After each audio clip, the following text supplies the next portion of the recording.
Ladies and gentlemen, if we could have your attention, please. Ladies and gentlemen, if we could have your attention, please.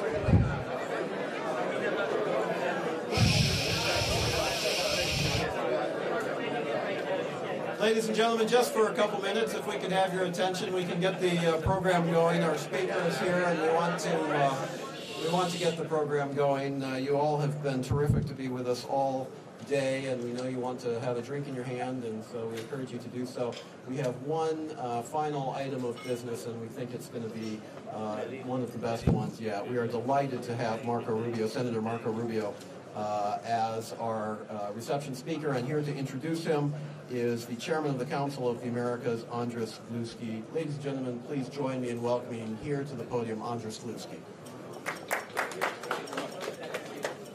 Good afternoon, everyone, and it's a pleasure to be with you as today's events draw to a close. I'm Andris Gluski. I'm Chairman of the Council of the Americas, and it's really my honor to introduce the final speaker of the afternoon. But before we do that, I would like to thank the organizers of this event. I'd like to thank Susan Siegel, Eric Farnsworth, the Council of the Americas staff, for really a terrific 48th Conference of the Americas. So I'd like to give a big applause.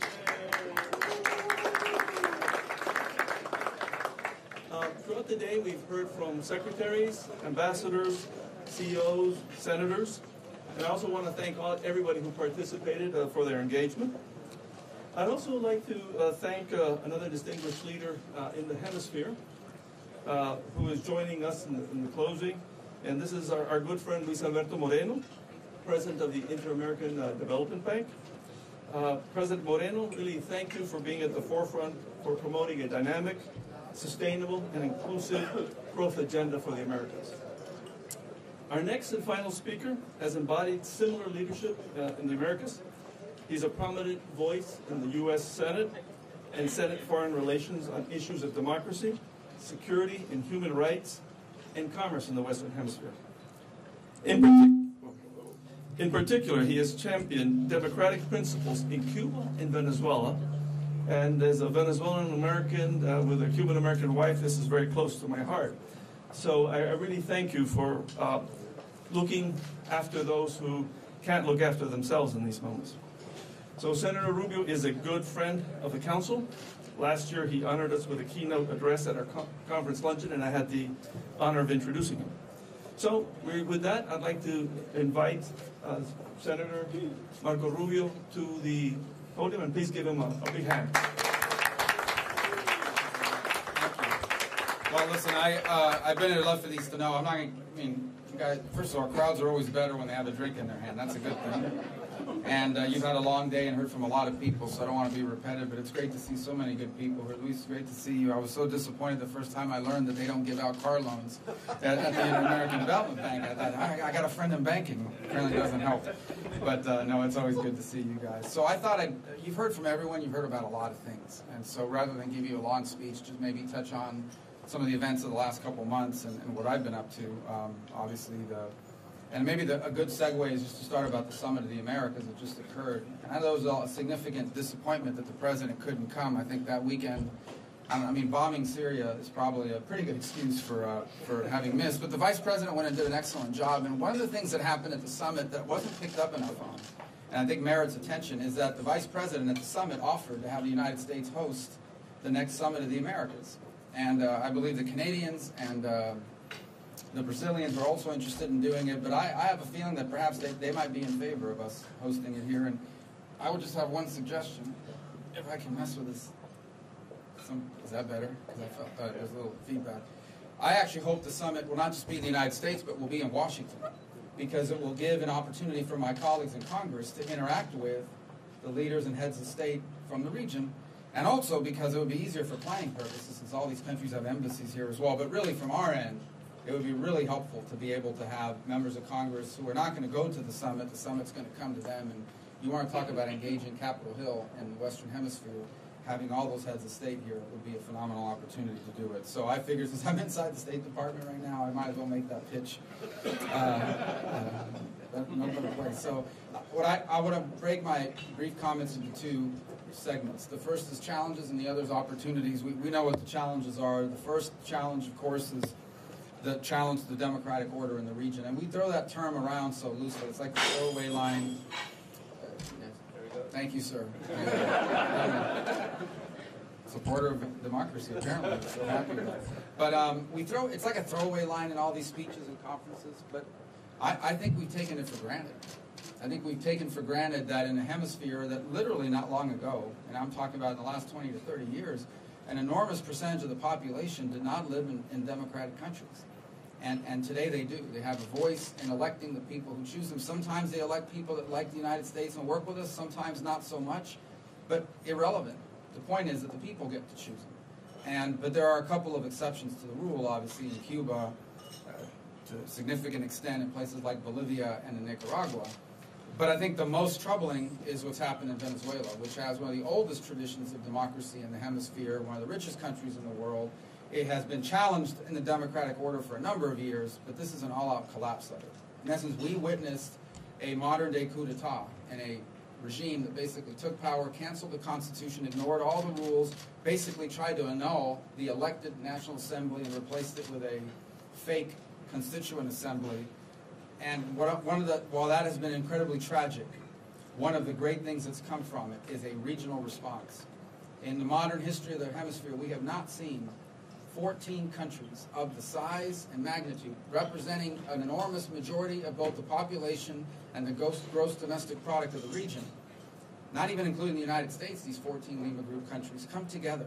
And it has really put Maduro in a very difficult situation. These leaders in the past used to hide behind this is an American plot or a Western plot, but they cannot ignore the fact that all of their most prominent neighbors have strongly condemned it.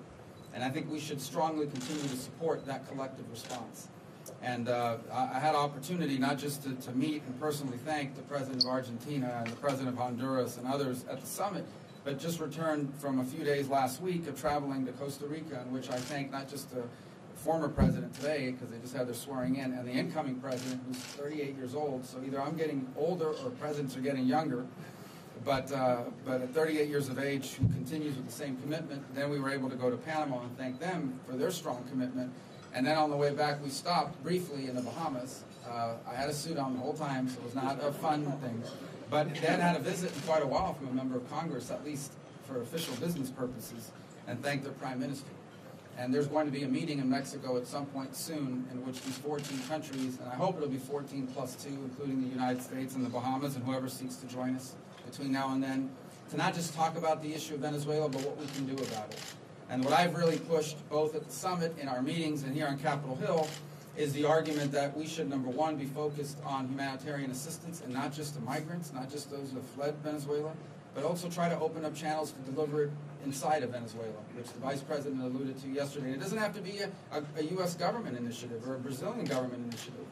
It could be the Red Cross or the Catholic Church or a combination of NGOs, but we don't want to continue to see hundreds of thousands of people have to leave Venezuela, because Venezuela needs them, and they especially need them in order to rebuild that nation in the future. The second is continuing sanctions, and continuing sanctions against individuals and entities in society that violate the rights of the people. But the third that we need to begin thinking about, and Luis, you guys could play a prominent role in this, and that is helping rebuild Venezuela. I called it sort of a Marshall Plan for Venezuela. It might be, probably not as expensive as the Marshall Plan in today's dollars, because Venezuela has significant resources. But rebuilding doesn't just mean rebuilding their economy. It means strengthening and rebuilding their legitimate institutions. They don't need a legislative branch. They already have one. It's the National Assembly. It was elected under their Constitution. They should be recognized as such, and they should be restored. They don't need a judiciary. They have one. Unfortunately, today, most of it is in exile. It needs to be recognized now and hopefully restored. They need to restore the constitutional order, and we should be able to provide the resources collectively in the region. The U.S. would be a major participant in doing that. Obviously, the other I mentioned is Cuba. They carried out this transition, for lack of a better term. The fact of the matter is that we're not going to know. I don't have a lot of hopes for their new person there. But the fact is, he really doesn't have any power to make any changes in the direction of Cuba as long as Raul Castro is ahead on the Communist Party, nor are they very much interested in it. What the Cubans are trying to pull off is how to open up their economy for them, for the military and the military holding company, but have no openings politically, none whatsoever. And even, by the way, when it comes to Cuba, they have a right to choose any economic model they want. I have one I would suggest, but they have a right to pick any they want. What I care about in Cuba is political freedoms, the ability to have independent political parties and a free press and to speak your mind. That's what I support in Cuba. And a free Cuban people can determine whatever economic model they'd like. And that's what we should be supportive of. And that's the only thing we should accept. Seeing more American companies investing in Cuba is not in and of itself a sign of progress. What is a sign of progress is the ability of people who have differences of opinion to discuss them openly without fear of retribution or punishment, the ability to participate in a real electoral process. I think it would be naive to believe any of that is on the horizon so long as Raul Castro and the other 180-year-old people that are in charge of the Communist Party are alive or in power. But we won't give up hope. And of course, we watch very closely the events in Nicaragua. They're troubling. On top of the other challenges in the region, transnational crime obviously has plagued Central America. I was shocked at the level of duress that Costa Rica is now under. As other nations have become stronger in their anti-drug efforts, they have become the target of transit for multiple groups, and they are trying to build up their capacity to keep pace. And it would be tragic if Costa Rica were to continue to move in the wrong direction, not because of their own fault. This is a country whose government isn't corrupt, who is a democracy, who basically we don't talk a lot about because they don't create or have a lot of problems, but now they do. And they are facing very significant threats and challenges as all of these well-funded criminal elements are using it as a transit point, both by sea and by land, and increasingly by air, and they need our continued assistance. And they're willing to do the work, but they're going to need a lot of help. They're facing something they've never faced before. Obviously, the production of cocaine in Colombia is at record numbers. They'll have an election this year, and I'm hopeful that will be addressed. And I continue to strongly support our partnership with Guatemala, Honduras, and El Salvador to address the challenges that they face. And I want to be frank, I was disappointed at the ending of TPS for Honduras. I think it was the wrong decision. I think that should be and hopefully will be reversed. I think it places incredible strains on a nation that has been a good partner to the United States and has done everything that's been asked of them in terms of taking on these issues, in addition to being supportive in international forums as recently as a few months ago when they voted with us at the United Nations on the effort to stigmatize the United States decision on the embassy in Jerusalem. And then we have a very significant threat in the region of China. And that often looks like we're being conspiratorial. I saw it firsthand. Just in the last year, we have seen, first, Panama, one of these countries, they're going to go to jail. That is a matter of practice, a matter of business, of course. It's the way they conduct business, and that's difficult to compete against. But we need to be stronger about that and raising that issue as a priority to the United States. The reverse, though, is if we want these nations not to be doing more work with China in a way that could geopolitically endanger our interests in the region, then we need to pay attention to them. Because it's one thing is not, you can't go to places and say, we don't want you to do more with them, but you're also not going to do more with us. And so we have to explore that as well. Now, the opportunities. Here are the good news stories. I think Panama is prepared and continues to weigh in at the regional and international level as a significant player. They want to do more on Venezuela. They want to do more on international issues. I believe they're the only country in the region that participated in the anti-ISIS effort. I thank them for that. I think we should take them up on their offer. They want to do more. We should encourage it. We want capable partners in the region that will engage in international forums and on international and multinational issues. I think the elections in Colombia are a very positive sign for the region, irrespective of the outcome of the election. The fact that there are elections happening in Colombia and Brazil next year, in El Salvador next year, in Mexico this year, these are going to be free and democratic elections. And every one of these elections make democracy stronger. I think if you look at the work we've been able to do, not just on Venezuela, but on a number of issues with Argentina and Chile and Brazil and Paraguay, in particular Brazil and Argentina are two nations of significant economic standing and clout, who have also expressed a willingness to do more and engage more, not just with us, but in regional and international issues.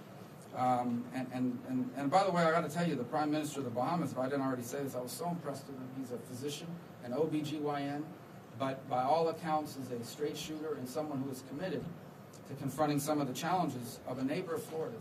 We take it for granted because they're so close to us, but we have such a good partnership with them. We want to continue to build on it. And I think they're very optimistic signs about the direction that Ecuador is heading. And I know that's a difficult process for them internally, but I think there's chances to strengthen the relationship, not just between Ecuador and the United States, but between the government of Ecuador and their neighbors in the region.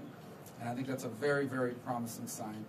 I think above all else, despite popular perception among some of these articles that I read, this administration, I believe, has proven a commitment to the Western Hemisphere. They can do more, they should do more. But I've been here for 7 years now, and it was very difficult to get anyone to pay attention to anything in the Western Hemisphere if it didn't involve drug cartels. And that's not been the case this time around. Probably 2 or 3 weeks into his presidency, I took Lilian Tintori, Leopoldo Lopez's wife, to the Oval Office. I took her to the White House to meet with the vice president. The president heard that we were in the building and insisted on meeting her himself. And whether that was a seminal moment in his thinking or something else, his commitment to Venezuela has been, in my view, extraordinary on this issue. He's raised it in every meeting he's had in the region and some of the meetings he's had outside of the region. And to be frank, I think he's perhaps wants to do even more than I've advised. I mean, and so, but that's good. And I think that's a very good sign. I told you about the vice president's trip, and he's taken personal leadership of this issue as well. They've been phenomenal in their engagement. Yesterday spoke at the OAS, spoke in very strong and clear terms about what our response should be to the fake elections in Venezuela on the 20th of this month. Ambassador Haley is someone that I know very well, and she traveled recently to the region and did a forum with us in South Florida upon her return. I know Mike Pompeo very, very well. And we've talked about Latin America extensively, both in his time at the agency and during his time in Congress. I think I'm very encouraged about him being at the State Department. And I said this and I'll say it again. Ambassador Bolton joining the National Security Council was a bad day for dictatorships in the region. He has a historical perspective on what's happening, but also a personal commitment. These are people that have a history or an interest in the Western Hemisphere. And so it's tough to see the Western Hemisphere. It's tough to make it to the front page in a Western Hemisphere story when you're canceling the deal with Iran or when the Secretary of State is on his way to North Korea. But that doesn't mean work isn't happening.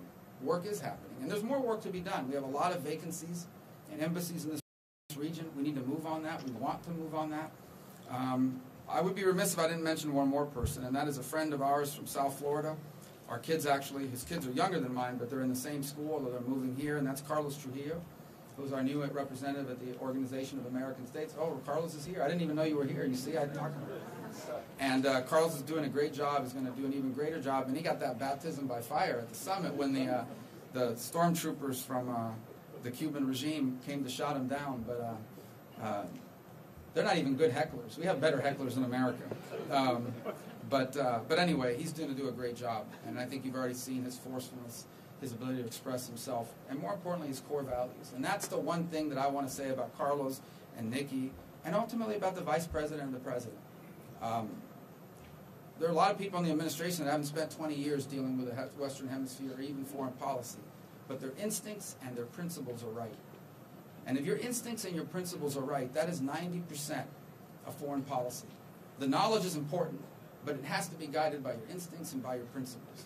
By the idea that you don't stand for injustice, that we're not going to tolerate the erosion of democracy or the abuse of human rights, and these men and women do.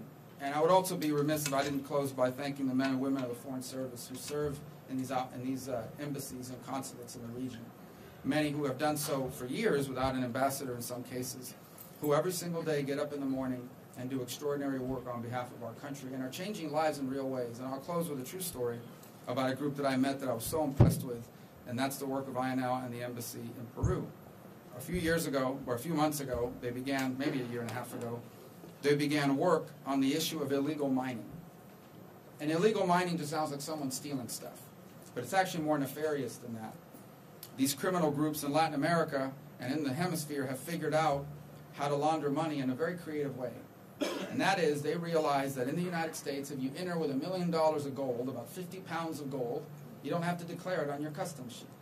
And so what they do is drug traffickers and other illicit groups will go down and they will give them $1 million of cash in exchange for $1 million of gold. And they better hurry because the price fluctuates, so roughly $1 million of gold. They put it in a bag, they get on an airplane, they fly to Miami, where they were able to go to a place in South Miami where they turn in the gold, and they have $1 million of cash wired to them. All being driven by the illegal mining of gold in Peru that, by the way, is absolutely eviscerating and destroying their natural environment, polluting it with mercury, which even small amounts are incredibly toxic. And it is our embassy that hasn't just uncovered it, but is doing the work to identify these people and even propose changes in our laws that would help us crack down on it. That's the work that our men and women do across the region on behalf of the State Department and the assorted agencies that call the embassy their home. And one of the most important things we do in all of these trips is the ability to meet with them and thank them for the work they are doing and continue to do. They are one of America's most important assets and resources, and we're grateful for the work they do on our behalf.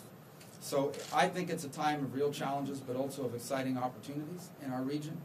And that's why I've made it such a priority. Plus, I live in Miami, which is kind of in the region. If you've ever been there, you know it. And I know a lot of people, men and women at a personal level, friends and family and longtime acquaintances that have been personally affected. And yes, I care about democracy and human rights, and I'm outraged by the violation of both in Venezuela. But the energy to continue it comes from the men and women that I know who have family members who have died from diseases that are easily cured, whose grandchildren are emaciated, and recalling images that are akin to some of the things we've seen in other parts of this planet, but not this hemisphere.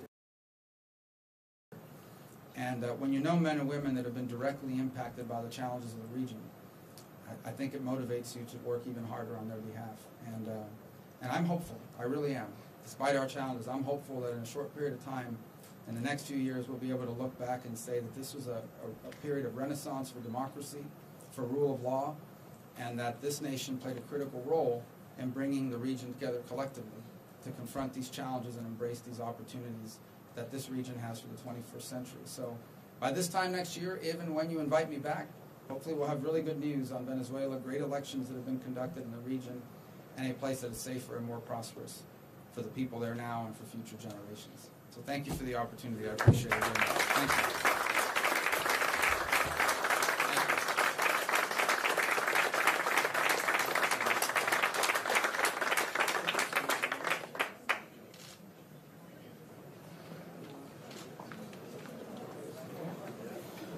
Ladies and gentlemen, that concludes the formal part of our program.